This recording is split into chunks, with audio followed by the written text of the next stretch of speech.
Salut tout le monde, j'espère que vous allez bien les amis. On est parti aujourd'hui pour le 1500e et dernier épisode de l'After Zapimage. Je vais m'expliquer.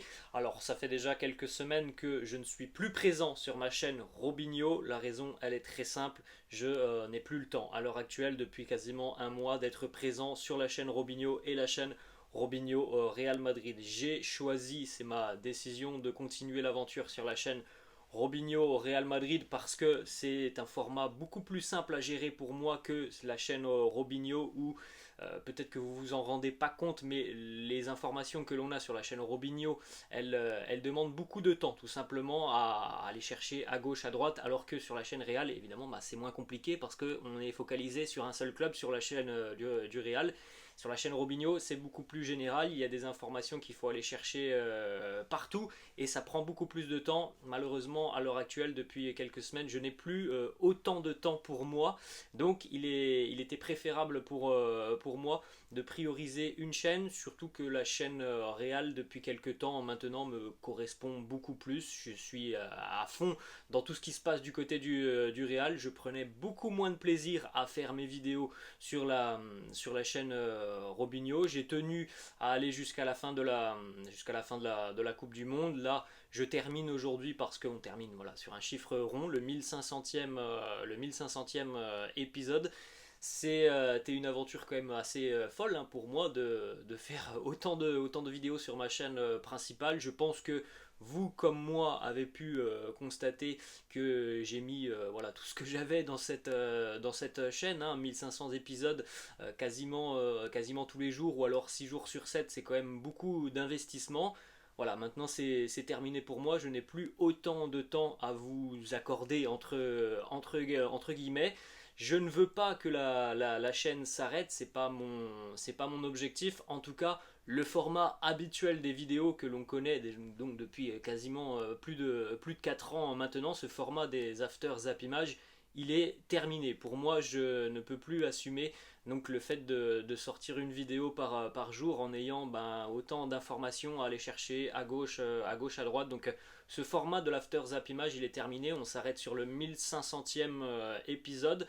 Mon objectif, je ne sais pas s'il sera réalisable. En tout cas, mon objectif, c'est que la chaîne continue tout simplement de fonctionner. J'espère avoir l'opportunité de sortir deux vidéos par-ci par-là.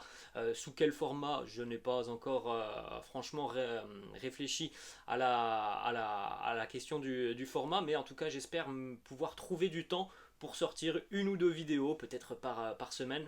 Bref, tout ça, ça dépendra du temps que j'aurai à ma disposition. En tout cas, à l'heure actuelle, moi, le temps que j'ai à m'accorder, il sera consacré uniquement à la chaîne Real Madrid. Évidemment, s'il y en a certains qui me suivaient sur la chaîne Robinho Alert, vous vous doutez bien que la chaîne Robinho Alert, là, elle n'existera plus, elle sera là, mais il n'y aura plus aucune vidéo sur la chaîne Alert. Si je dois faire des vidéos qui auraient pu être sur la chaîne Alert, eh ben, elles seront maintenant publiées sur sur la chaîne Robinho. En tout cas, voilà, c'est terminé aujourd'hui pour moi sur cette 1500e épisode de l'After Zap Image. Comme je l'ai dit, ça a été quand même quelque chose d'assez incroyable pour moi d'arriver à ce chiffre, tout simplement. 1500, c'est énorme, hein, c'est plus de 4 ans, 4 ans et demi de vidéos quotidiennes.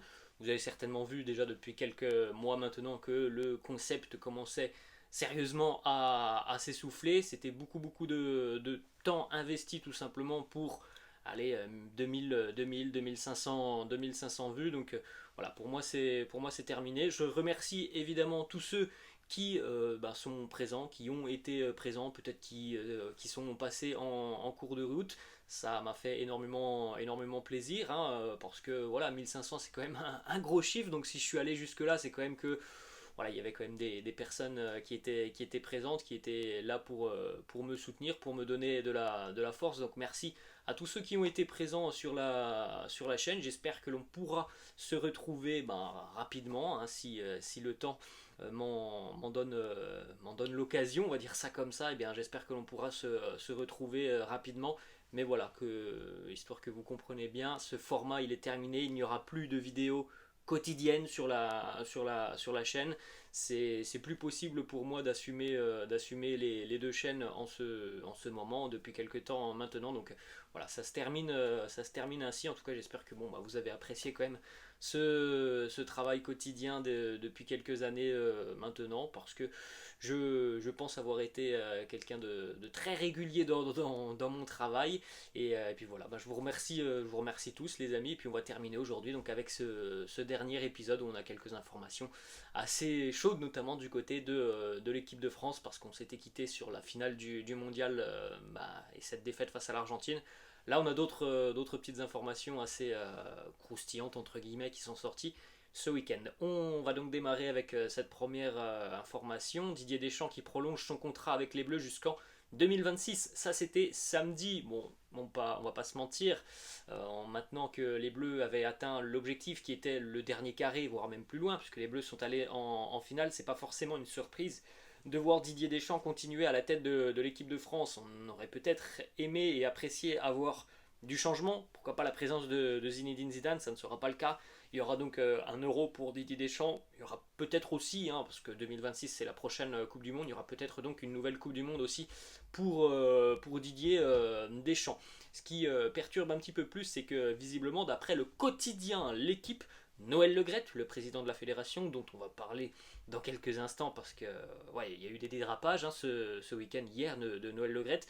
Noël Le Graët aurait décidé absolument tout seul de la prolongation de contrat de Didier Deschamps sans prendre l'avis de son comité exécutif.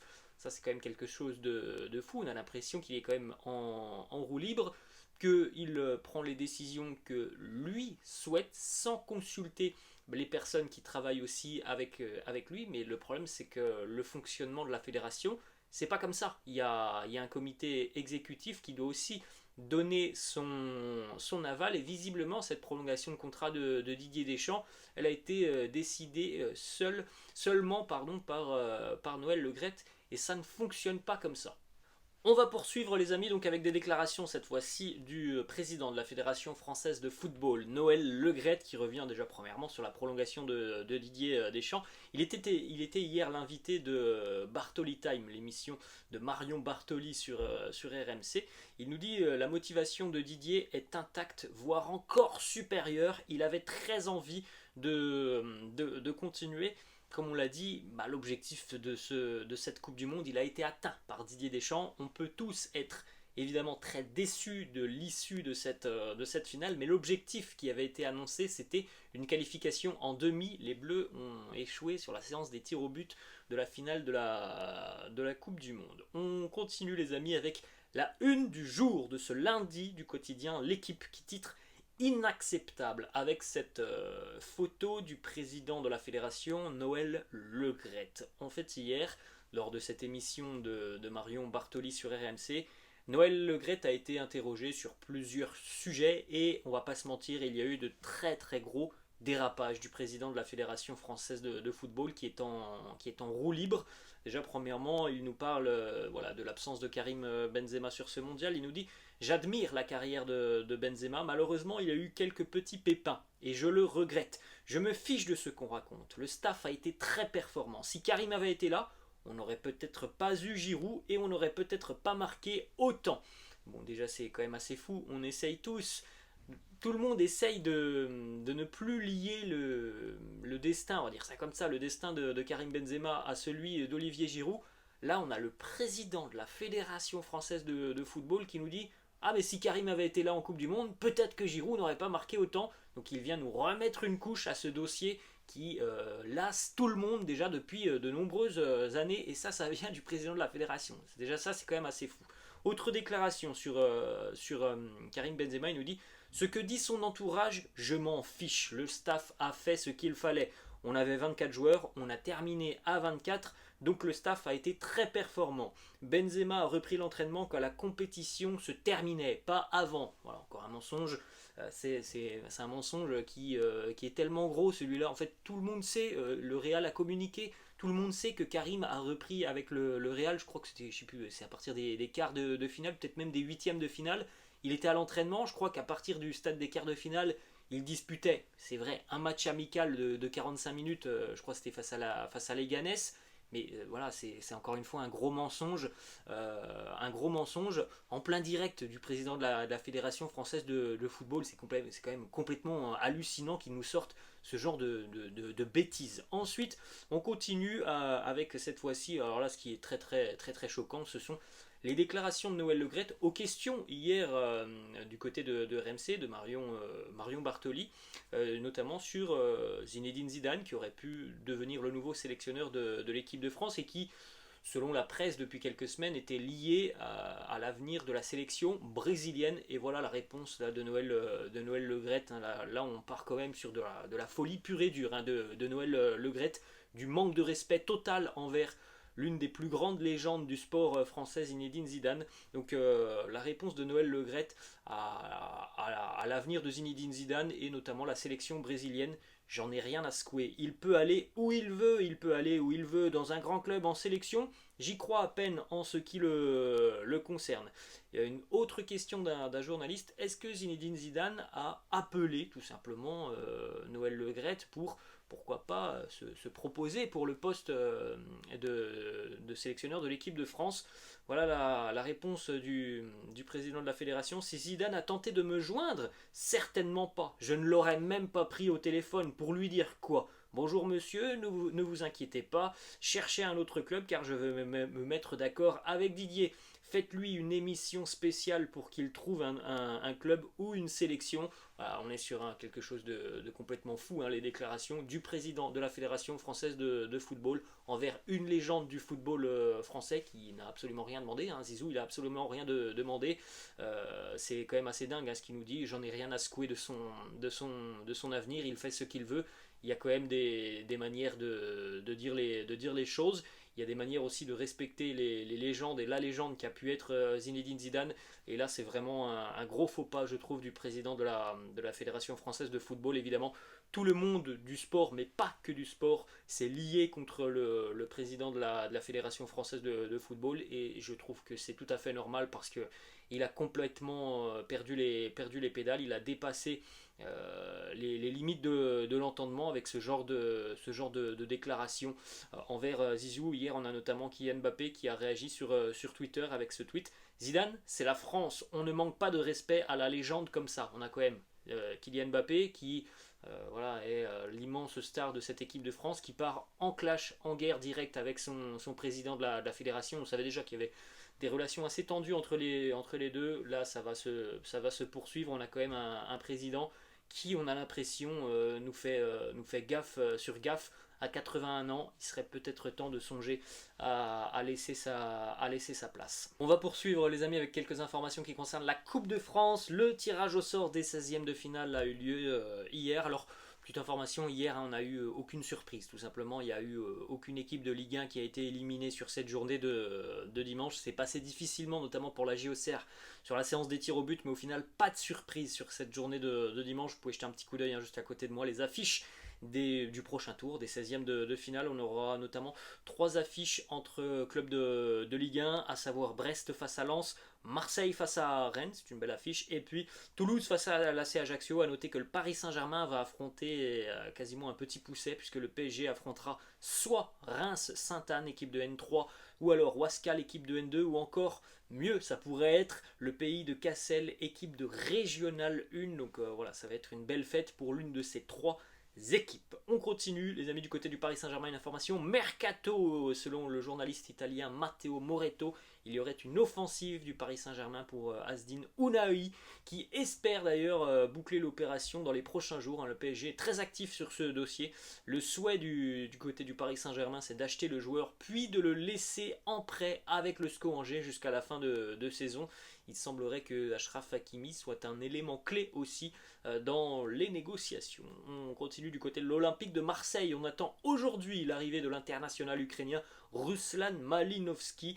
Le milieu est attendu ce lundi pour passer sa visite médicale avec l'OM. On rappelle que c'était déjà un dossier chaud du mercato estival de l'OM. Donc Malinovski devrait arriver cette fois-ci là durant cet hiver.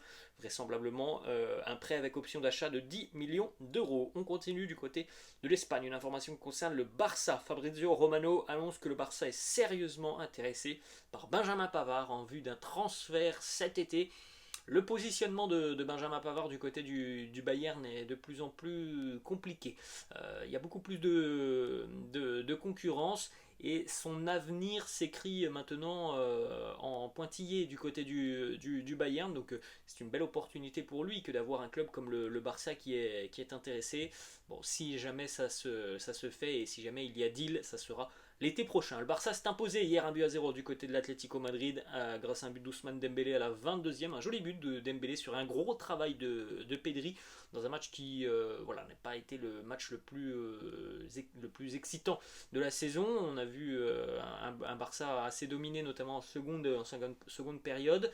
Ils ont beaucoup souffert. Ils ont lutté avec leurs armes défensivement. Le sauvetage notamment sur la ligne de Araujo à la 95e qui permet au Blaugrana de s'imposer. Sinon ça faisait un partout. Mais voilà, c'est une victoire pleine de caractère des hommes de Xavi hier. Regardez cette image aussi assez folle.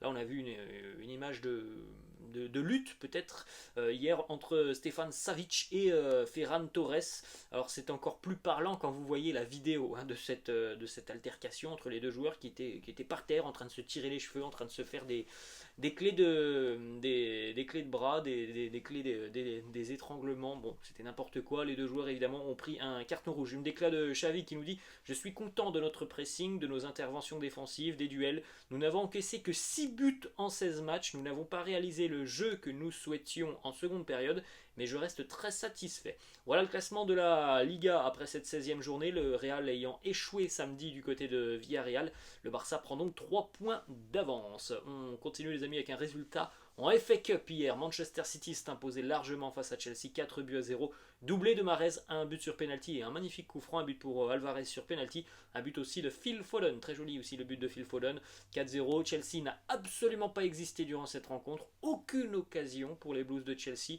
En l'espace de 6 jours, Chelsea a été battu 2 fois par Manchester City en début de semaine, c'était en Première Ligue. Vous jetez un petit coup d'œil juste à côté de moi les amis, vous avez le programme du prochain tour de cette FA Cup. A noter hier que Aston Villa a été battu par une équipe de 4ème division, Stevenage, qui s'est imposé 2-1 avec notamment un but à la 88e et un but à la 90e minute. On continue les amis avec cette fois-ci un petit passage par l'Italie. Le Milan a perdu des points précieux hier face à la Roma.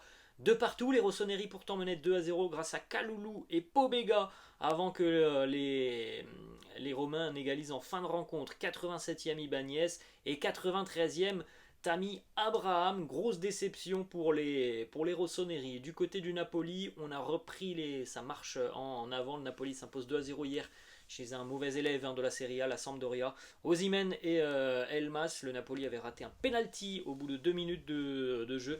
Reprise de la marche en avant après la défaite en milieu de semaine face à l'Inter. On continue les amis du côté du Borussia Dortmund, une très bonne nouvelle pour le BVB, alors que la Bundesliga n'a toujours pas repris, on le sait, ça sera dans quelques semaines. Sébastien Haller était de retour à l'entraînement hier avec le BVB, c'est une image qui ravit évidemment tout fan de football, lui qui a lutté quasiment toute la première partie de saison contre la maladie, de retour à l'entraînement hier. On espère évidemment le voir très rapidement sur les terrains avec le BVB. Une déclaration aussi de Marco Reus qui sera en fin de contrat dans quelques mois maintenant avec le Borussia Dortmund. Beaucoup de rumeurs envoient Marco Reus du côté de Al Nassr en Arabie Saoudite. Il nous dit: je suis au courant, j'ai encore 6 mois de contrat à Dortmund, donc je dois y réfléchir. Nous aurons des discussions à l'avenir concernant mon futur et nous verrons dans quelle direction cela ira. Al Nassr qui, après Cristiano Ronaldo, envisage aussi d'autres options européennes. Et on va terminer les amis avec une petite déclat de Rudi Garcia, l'entraîneur de Cristiano Ronaldo, qui compare l'arrivée de CR7 en Arabie Saoudite à celle de Pelé lorsque la légende brésilienne était arrivée du côté des États-Unis. Voilà les amis, la fin de cette vidéo. J'espère que ça vous a plu. N'hésitez pas comme d'habitude à lâcher un petit pouce bleu. Je vous laisse les amis et j'espère que l'on se retrouvera le plus rapidement possible sur la chaîne, si évidemment le temps me le permet. En tout cas, ce fut un énorme plaisir pour moi de vous retrouver quasi quotidiennement sur la chaîne avec ces 1500 épisodes. Voilà les amis, la fin, je vous laisse et j'espère qu'on se retrouvera très rapidement. Ciao.